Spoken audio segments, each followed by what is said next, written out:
한나가 지은 겉옷, 이와 같은 제목으로 말씀을 전하겠습니다.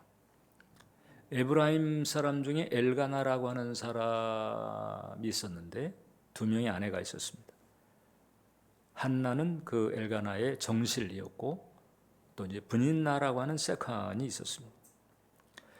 근데 이제 브닌나라고 하는 세칸을 통해서는 자식들이 잘 출산이 됐는데 정작 사랑하는 한나에게는 아이가 안 생기는 거예요. 불임이었습니다. 불임. 이제 이 불임 때문에 분인나에게도 박대를 받고, 그리고 이제 고대 중근동 사회에서 여자가 이제 아이를 못 낳는다, 특히 이제 아들을 못 낳는다 하게 되면은 사실 그게 이제 그 당시에는 생사의 문제입니다. 왜냐하면 특히 이제 남자아이를 낳아서 가계의 대통을 이어나가는 이 일은 대단히 중요했습니다. 지금 이 시대하고 또 이제 분위기가 다른 거예요.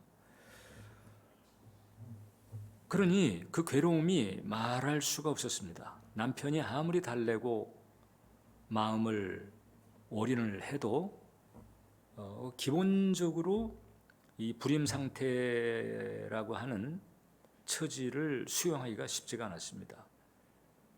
이제 그게 심한 경우는 이제 어느 정도인가 불임을 신의 벌로 생각할 정도였으니까. 그런데 이제 우리가 잘 아는 것처럼 이제 불임 중에 그 어려움을 놓고 하나님께 기도했고 그 응답으로 사무엘을 얻었고, 그리고 이제 사무엘을 서원대로 이제 하나님께 헌신을 하잖아요. 그리고 그 서원을 이행한 뒤에는 3남2녀를 더 얻었습니다. 그러니까 사무엘까지 총 4남2녀를 얻은 거예요. 이 한나를 놓고 이제 우리는 기도를 생각합니다. 한나 하면 기도 이렇게 생각합니다. 맞습니다. 맞지만은 사실 그 기도 영성보다도 더 중요한 영성이 있는 거예요. 하나님을 제대로 아는 영성이 그녀에게 있었다. 그러니까 이제 한나가 우리에게 기도를 가르쳐 주는 사람이지만은 사실 그 기도보다도 하나님을 아는 영성을 우리에게 가르쳐 주는 여자다, 이렇게 볼 수가 있습니다. 일단은 첫 번째 이제 기도 측면인데, 이 한나는 제대로 기도할 줄 아는 사람이에요. 제대로 기도할 줄 알았던 여인. 일단 그녀의 기도는 통곡의 기도였습니다. 10절을 보니까 한나가 마음이 괴로워서 여호와께 기도하고 통곡하며. 그러니까 이제 마음이 괴로우니까 아무래도 기도가 편안하게 나오기는 어려웠지요. 통곡하며 기도를 했습니다. 그 다음에 그러면서도 또 오랜 기도를 한 거예요. 12절 보니까 그와 여호와 앞에 오래 기도하는 동안에 오랜 기도를 했습니다. 그리고 또 그 기도는 심령을 통한 기도였어요. 심정을 통한 기도. 15절 보니까 한나가 대답하여 이르되 내 주여 그렇지 아니하니 나는 마음이 슬픈 여자라 포도주나 독주를 마신 것이 아니요 여호와 앞에 내 심정을 통한 것이다. 통곡하며 기도하고 오래 기도하고 심정을 통하는 기도를 올렸습니다. 여러분들이 이제 기도 생활을 많이 해왔잖아요, 그죠? 그럴 때 이제 괴로울 때는 통곡의 기도가 나오기가 그렇게 어렵진 않죠, 그죠? 또 오래 기도하는 것도 뭐 그렇게 어렵지는 않습니다. 근데 여호와 앞에 내 심정을 통하는 기도를 해본 적이 언제든가 한번 생각해 보세요. 여호와 앞에 심정을 통하는 기도. 이것은 이제 깊은 토설 혹은 토로의 기도다, 이렇게 말할 수 있습니다. 자기 내면 안에 있는 어두운 그늘 한 하나 그어져 있는 그 상처조차도 주님 앞에 그대로 다 토설하듯이 내려놓는 그와 같은 기도입니다. 하소연도 하고 읍소도 하고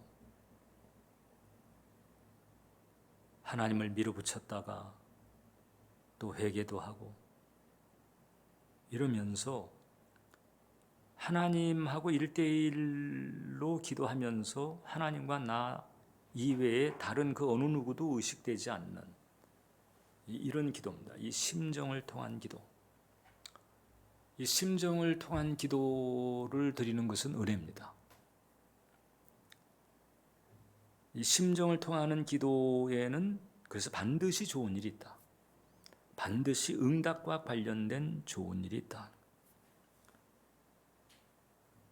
그런데 이제 이런 기도, 그러니까 한나는 제대로 기도할 줄 아는 사람이었는데 이와 같은 기도의 영성이 따지고 보면 사무엘에게 그대로 전수가 됐다 이렇게 보면 되는 거예요. 물론 이제 사무엘이 한나처럼 이렇게 마음이 괴로울 일, 마음이 슬플 일, 개인사 때문에 그럴 일은 없었겠지요. 그렇지만은 적어도 하나님 앞에 전적으로 매달리고 의탁하는 이 기도의 영성이 사무엘에게 그대로 옮겨갔다 이렇게 볼 수가 있어요. 그래서 이제 12장 23절을 보면 사무엘이 이런 얘기를 합니다. 이제 요 맥락이 어떻게 되는가 하니 드디어 이스라엘 백성들이 사사 시대를 끝내고 우리에게도 왕을 달라 이렇게 말합니다. 이 사람이 이끌다가 저 사람이 이끌다가 이게 아니고 아예 왕정 제도를 세워가지고 그래서 아주 일관된 시스템을 가지고 국방도 든든히 하고 경제도 살리고 이런 일관된 시스템을 달라. 그랬을 때 결국 하나님이 내키진 않았지만 이제 허락을 하시게 되거든요. 그렇게 되니까 이제 왕이 세워지게 되면 이제 사사 시대는 끝나는 거잖아요. 그 사무엘은 마지막 사사인 거예요. 사실상 마지막 사사입니다. 그러니까 이제 왕정 제도가 시작되면서 이제 사무엘은 이제 은퇴를 하게 되는데 그 은퇴하는 시점에 사무엘이 한 얘기가 바로 이거죠. 나는 너희를 위하여 기도하기를 쉬는 죄를 여호와 앞에 결단코 범하지 아니하고 선하고 의로운 길을 너희에게 가르칠 것이다. 기도하기 쉬는 것을 사무엘은 죄로 여겼습니다. 물론 이제 너희를 위하여 기도한다고 그랬으니까 이게 이제 중보잖아요. 중보.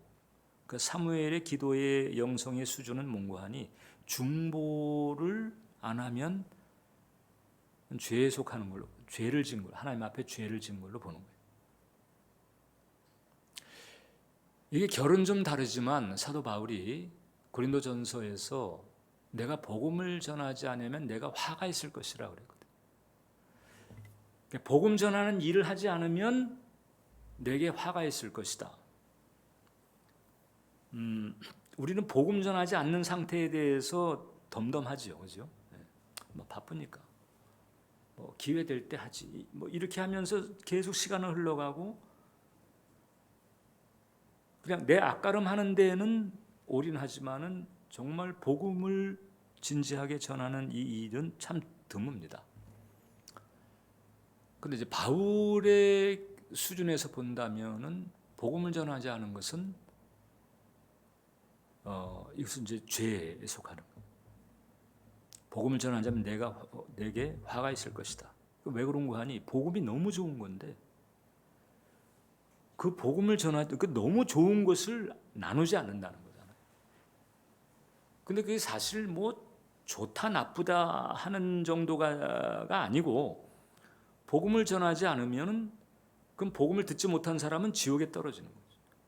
그럼 복음을 전했다면은 천국으로 데려올 수 있는 가능성이 활짝 열리는 건데 꼭 온다는 건 아니에요. 안 올 수도 있어요. 들어도. 그렇지만 일단 복음을 전하면 올 가능성이 확 늘어나는 거잖아요. 그런데 거기 복음을 전하지 않으면 이제 뭐 영락 없이 지옥인 거죠. 그러니까 복음만 전했다면은 지옥 가는 것을 막을 수 있는데 복음을 안 전함으로 그냥 지옥에 가게 놔두는 이게 이제 죄가 된다. 사랑의 하나님은 그거 원치 않으신다는 거예요. 그 곱게 보지 않으신다. 그런데 이제 사무엘의 경우에는 기도하기를 쉬는 것은 죄다. 여기서 이제 특히 너희를 위하여라고 하니까 이제 이 중보 레벨의 기도가 당연히 중심에 있는 거예요. 중보 레벨의 기도를 쉰다 하게 되면 어떤 일이 벌어질까?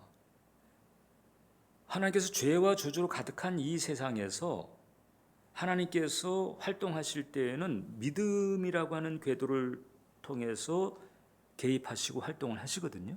하나님은 믿음이라고 하는 궤도가 없으면 하나님은 개입도 간섭도 안 하시는 거예요. 그렇기 때문에 우리가 기도하기를 원하시는 거예요. 하나님이 좋은 계획을 가지고 있다 할지라도 내가 이런 계획을 가지고 있지만 그럴지라도 너희가 기도해야 된다. 그러니까 에스겔에게 명하신 거잖아요. 그러니까 이 기도라고 하는 하나님을 믿는 사람이 이 기도라고 하는 길을 이렇게 터놓을 때 그 기도의 길을 타고 하나님께서 개입하시면서 활동을 하시는 거잖아요. 그럼 이제 기도를 쉬는 것은 어떻게 되느냐? 하나님의 개입, 하나님의 활동을 막는 것과 같아. 어느 면에서는 하나님의 개입을 저지하는 거예요. 기도를 하지 않으므로. 사무엘은 이제 이 기도에 대한 관점이 바로 이제 이런 깊이에 있었다. 나는 너희를 위해서 기도하기를 쉬는 죄를 결단코 범하지 않을 것이다. 이런 기준에서 본다면 복음 전하지 않는 부분도 그렇고 중보 기도를 하지 않는 부분도 그렇고 하나님께서는 곱게 보지는 않으신다. 좋게 보지는 않으신다. 이걸 우리가 알 필요가 있습니다.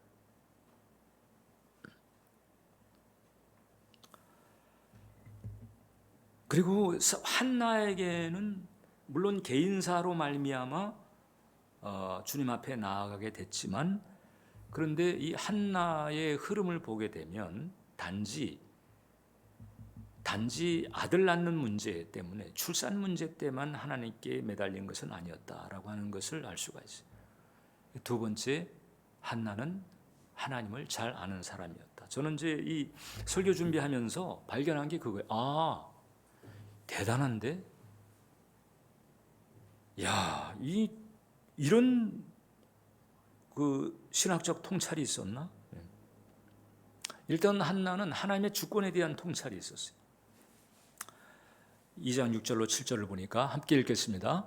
여호와는 죽이기도 하시고 살리기도 하시며 스올에 내리게도 하시고 거기에서 올리기도 하시는도다. 여호와는 가난하게도 하시고 부하게도 하시며 낮추기도 하시고 높이기도 하시는도다.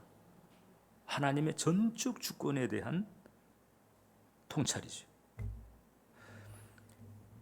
지금 여호와 하나님의 주권에 대한 묘사를 이제 이 정도로 하는 사람이 드물어요. 성경 전체로 봤을 때 거의 뭐 선지자급이죠. 대선지자, 소선지자들이 있잖아요. 그 대선지자나 소선지자들이 그 하나님이 어떤 분인가를 대언을 할 때에 나올 수 있는 그런 수준인 거예요. 지금 한나가 그런 수준의 영성을 가지고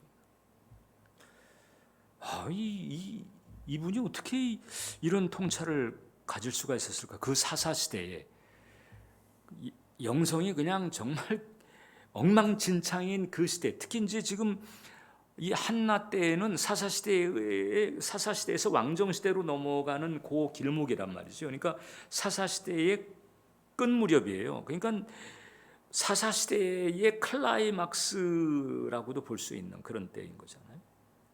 완전히 그냥 자기 소견에 오른 대로 행하는 그런 시대였는데 그런 시대에 이 한나는 어떻게 이런 하나님의 주권에 대한 깊은 통찰을 선지자가 레벨의 통찰을 하고 있는 거거든요. 그 다음에 이제 심판과 구속에 대해서는 거의 예언적 선포이기도 합니다. 10절에 보면 같이 여호와를 대적하는 자는 산산이 깨어질 것이라 하늘에서 우레로 그들을 치시리로다. 여호와께서 땅 끝까지 심판을 내리시고 자기 왕에게 힘을 주시며 자기의 기름 부음을 받은 자들의 뿔을 높이시리로다 하니라. 여기서 여호와 하나님의 그 심판의 권세를 말하고 있잖아요. 그리고 이제 마지막 부분에서 자기의 기름 부음 받은 자의 뿔을 높이신다 했는데 요 대목에 대한 이제 이 주석학자들의 해석이 일단은 여기서 기름 부음 받은 자 1차적으로는 사울 내지는 다윗을 가리킨다. 2차는 누군가 하니 기름 부음 받은 자 그리스도잖아요. 그리스도라고 하는 뜻이 기름 부음을 받은 자거든요. 그러니까 인류의 구속을 위해서 이 땅에 오실 메시아까지 포함된 일종의 그 예언적인 선포라고도 보는 거거든요. 왜냐하면 이 자기의 기름 부음 받은 자의 뿔이라고 하는 표현 자체가 이 대단히 독특한 표현인 거예요. 이게 쉽게 안 나오는 표현이거든요. 그러니까는 제가 이제 이걸 묵상을 하면서 이분은 기름 부으심이 있는 여자였구나.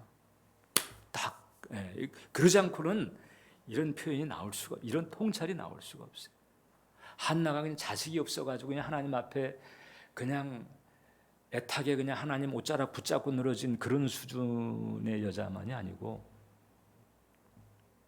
이 깊은 영성을 가지고 있는 사람이었다. 자, 그러니까 기도도 제대로 할 수 있을 뿐만 아니라 영성도 잘 구비가 돼 있었다. 이 기도와 이 영성, 하나님에 대한 이해, 하나님과의 관계, 이게 영성이잖아요. 좋은 영성은 하나님과의 관계가 좋은 것을 말합니다. 그러니까 이런 기도와 영성이 구비된 여인이 양육을 하고 평생 중보를 했을 터이니 거기서 사무엘이 그렇게 클 수밖에 없어요. 사무엘이 그냥 나온 게 아니고 이런 영성을 가지고 있는 엄마에게, 물론 이제 어릴 때에 이제 성소에 헌신이 되긴 했지만은 몸은 헤어져 있어도 한나가 그때부터 한 게 무엇이겠어요? 사무엘에서 얼마나 기도를 했겠어요, 그죠? 그런 깊이를 가지고 있는 한나가 전력을 다해서 사무엘을 위해서 기도를 했을 터이니 참 그 은혜가 깊은 것이에요. 그 영성의 그 풀어짐, 한나의 영성의 덮임, 이런 은혜가 사무엘에게 있었다. 이걸 이제 상징적으로 보여주는 예가 바로 이겁니다. 18절로 19절인데 사무엘은 어렸을 때 세마포 에봇을 입고 여호와 앞에 섬겼더라. 사무엘이 이제 언제 성소에 헌신되어졌을까? 어떤 학자는 이제 3살에서 5살 정도로 보고 10대 초반 이렇게 보는 경우도 있고 그래요. 아무튼 어렸을 때 대체적으로 이제 이제 이런 시기에 하나님 앞에 헌신되었을 거라 보고 있고, 그래도 혼자서 어느 정도는 맑게 알아듣고 생활할 수 있는 그런 때였을 거로 보는 거죠. 성령은 이제 젖된 후에 보냈다 이렇게 했는데, 젖된 후라고 하는 게 뭐 지금 나도 젖된 후지 지금. 그러니까 이 젖된 후가 언제인지는 바로 젖대자마자 보냈다. 왜냐하면 성소라고 하는 데가 이게 대제사장서부터 제사장까지 남자만 있는 데란 말이죠. 그러니까 어느 정도는 이제 자기 앞가름을 할 수 있는 그런 나이가 되지 않았을까 이렇게 이제 보는 거죠. 그래서 이제 요 앞에 섬겼는데 그의 어머니가 매년 드리는 제사를 드리러 그의 남편과 함께 올라갈 때마다 작은 겉옷을 지어다가 그에게 주었다. 사무엘이 입을 옷을 겉옷을 지어다가 준 거예요, 매년마다. 그러니 겉옷을 지을 때 그냥 지었겠냐고. 이 옷 입을 우리 사무엘, 그리고 하나님께 드려진 사무엘, 얼마나 기도를 했겠어요. 한 땀 한 땀 하면서도 기도를 했을 것이고, 우리 아이가 이 옷을 입을 때 하나님의 은혜가 충만하게 하옵소서, 그렇게 했을 것이고, 이 한나가 지은 겉옷, 이게 참 엘리야가 입었던 옷과 뭐가 다르겠나 하는 생각이 들더라. 어미의 간절한 기도가 배인 옷이, 그 한나의 중보가 깊이 배어져 있는 그런 옷이, 그러니까 그 옷을 이제 사무엘이 입었을 때 한나의 중보를 입은 것과 같고 한나의 영성을 걸친 것과 같은 거예요. 그 은혜가 결국 사무엘로 하여금 그 당시 형편없었던 그 성소의 그 환경, 그 엘리도 그렇고 엘리의 아들 홈리 비나스들도 그렇고 엉망이었게 그냥 개판이었잖아요. 하나님 앞에 제물 드리는데 그냥 드려지기도 전에 그냥 이건 뭡니까? 이걸 가져가가지고 탁 찍어서 그냥 가져오고 뭐 여러 가지 그냥 사단들이 벌어지고, 그런데도 엘리는 그걸 막지 않고 있고 하나님의 주권은 엉망이 되고, 결국은 어떻게 됐어요? 나중에 엘리는 홈리와 비나스는 전장터에서 죽고, 그 다음에 법궤는 블레 사람들에게 뺏기고, 그 소식을 들었던 엘리야는 목에서가 아니고 의자에서 목이 부러져 죽고, 단적으로 그런 엉망이었단 말이죠. 뭐 하나 배울 게 없는 그런 사람들이다. 엘리도 그렇고. 그리고 이 대제사장 직분이라고 하는 게 이제 이게 세습이잖아요. 아론 때서부터. 그런데 그렇게 엉망진창이었던 그 엘리 아들들 뭘 배우겠냐고 거기서.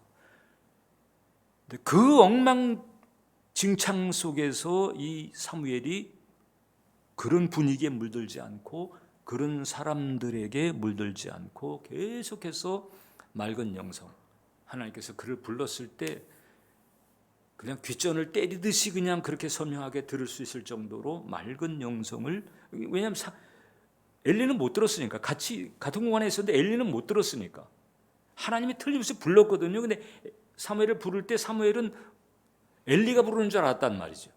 근데 엘리는 못 들었어요. 그러니까 그거는 무슨 뭐 스테레오 울리듯 된 게 아니고 이 세미한 음성이 아주 임프레시브하게 이렇게 다가온 거다, 이렇게 볼 수 있는 것이거든요. 그 정도로 하나님의 음성을 선명하게 감지할 수 있었던 그런 영성을 유지했다는 거잖아요. 그 사사시대의 진창 속에서도 사무엘이 그렇게 간수가 될 수 있었다. 한나가 지은 겉옷인 거예요. 여러분들은 여러분들의 자녀에게 어떤 겉옷을 입혔을까? 응? 어떤 겉옷을 입혔을까?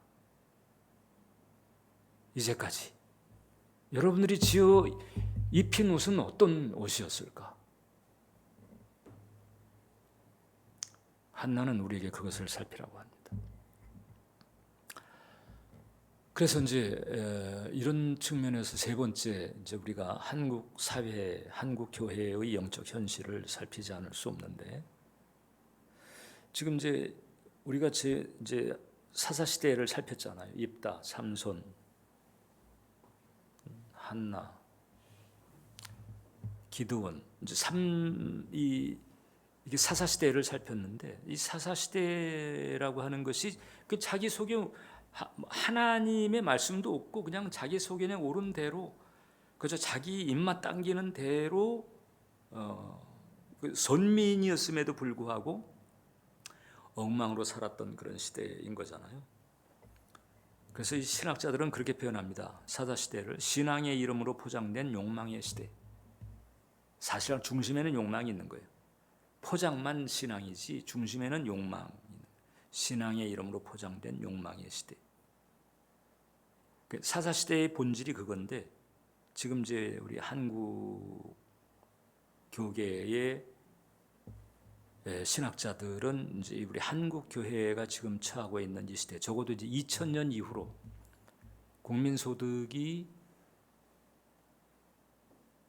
10,000불 이상 오르게 되면은 교회가 정체를 하고, 국민소득이 20,000불 넘어 30,000불 가게 되면은 교회가 이제 밑으로 꺾어진다는 거. 그건 전 세계적으로 예외가 없대요. 물질이 잡히는 거죠. 물질이 잡히는 거예요. 근데 우리나라가 이제 2000년 들어오면서부터 벌써 24년 지난 거잖아요. 벌써 24년 전서, 1990년에 딱 정체였고 90년대. 그 다음에 2000년 들어오면서 이제 꺾어지기 시작했다는 거거든요. 그래가지고 지금 현재 우리 한국 교회가 처한 시대를 신사사 시대다 이렇게 말해요. 신사사 시대로 재정의합니다. 교회 학교 학생들은 예배당이 아니라 이제 학원으로 가고, 이단은 창고라고, 안티기독교 세력은 교회를 맹렬하게 공격하고 있고, 그래가지고 벌써 이제 이런 성향들이 학창 시절, 학교 다니던 시절서부터 이제 이 부정적인 영향을 주는 거죠. 교회 다니는 아이들의 믿음을 흔들고 이런 시대가 되고 있어요. 두 명의 신학 교수들이 한 얘기를 이제 우리가 이제 중보 차원에서 알아야 되니까 같이 한번 나누기를 원하는데, 백석대의 송병현 교수라고 하는 분이, 이 두 분 다 우리 한국 교회 시대를 신사사 시대로 이제 규정한 분들인데 이런 얘기를 했습니다. 서원을 지키기 위해 딸을 제물로 삼는 입다나 복수심에 불타 첩의 시체를 12 토막낸 레위인 등 사사기 이야기는 그야말로 충격적입니다. 모두가 내쫓아야 할 이방 민족의 풍습을 경제적 논리로 조금씩 양보하고 타협하다 보니 생긴 결과입니다. 즉 스노우볼 이펙트, 그러니까 눈덩이가 이제 이게 갈수록 밑으로 굴러 떨어질수록 커진다는 거죠. 스노우볼 이펙트죠. 오늘날 한국 교회엔 그게 만몬, 즉 돈입니다. 김찬 교수는 어떻게 얘기하는 거 아니? 100여 년 만에 엄습한 한국 교회의 위기가 예수 믿으면 구원받는다는 것만 가르치고 부동산 투기, 탈세, 위장 전입, 원정 출산, 다운 계약서 등으로 표출된 풍요 앞에서 교회가 공평과 정의 등의 가치를 제시하지 못했다. 그래서 이제 교회가 신뢰를, 사람들의 신뢰, 사회의 신뢰를 이제 계속 잃어버리고 있다. 이렇게 이제 그래서 신사사 시대라고 하는 거죠. 자, 그러면 이제 우리가 구약의 사사 시대에서 하나님이 어떻게 출구를 열었는가, 이게 이제 중요한 거죠. 그래서 지금 한나와 사무엘인 거죠. 그러니까 사사 시대, 그 엉망이었던 그 사사 시대를 미스바 회개의 자리로 이끌어가는 출구가 있었는데 그 출구를 마련한 사람이 사무엘인 거예요. 사사 시대의 출구가 바로 사무엘이었던 거예요. 근데 그 사무엘을 사실은 한나가 만든 거예요. 여러분, 사무엘이 그냥 하늘에서 뚝 떨어진 게 아니고 보니까 한나의 영성이, 한나가 지은 겉옷이 사무엘을 만든 거더라고. 한나의 영성, 한나의 중보, 한나의 헌신.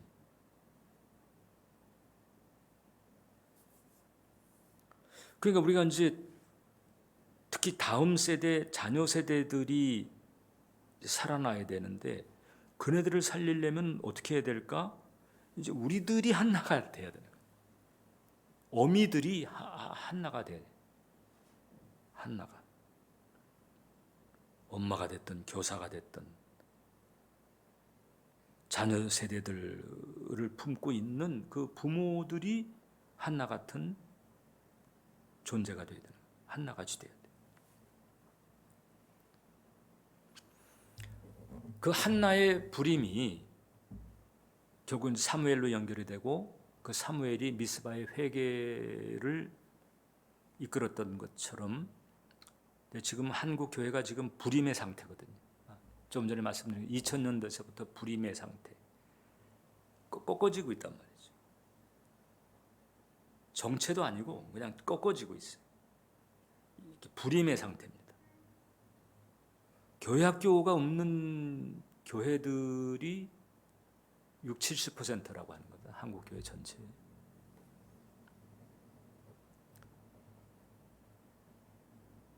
그런 면에서 보면 은정은 참 감사한 거예요.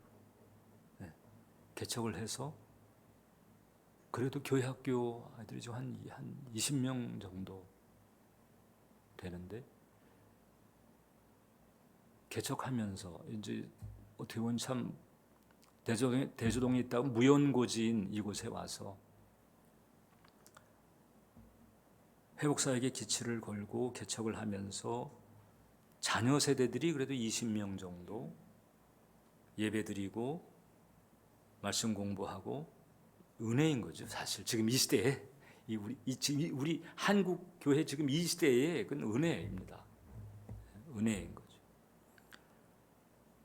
그러나 이제 전체로 봤을 때 이 한나의 불임은 한국 교회의 불임과 연결성이 있어요. 근데 그 불임 때문에 결국 이게 바뀌지 않으면 안 되는구나 이런 각성을 하게 되고 그게 바뀌는 게 쉽사리 안 되잖아요. 그러니까 전적으로 하나님의 도움을 얻기 위해서 기도하게 되고 거기서 이제 깨닫게 되고 회개하게 되고 그러던 이제 자연스럽게 이제 사무엘의 미스바가 열려지게 되는 이런 코스가 지금 우리에게 필요한 것이다. 여러분 모두 한나가 되시기를 바랍니다. 기도하겠습니다. 살아계신 주님, 살아계신 주님, 한국 교회를 돌보아 주시옵소서. 우리들을 돌보아 주시옵소서. 우리 각자를 돌보아 주시옵소서. 그래서 한나를 우리에게 가르쳐 주신 것처럼 한나의 기도, 한나의 깊은 통찰, 한나의 일관된 영성, 그 은혜로 이제 우리의 중보를 받은 자녀 세대, 다음 세대들이 진정 사무엘처럼 세워지는 은혜의 역사가 일어나게 해 주시옵소서. 예수님의 이름으로 기도합니다.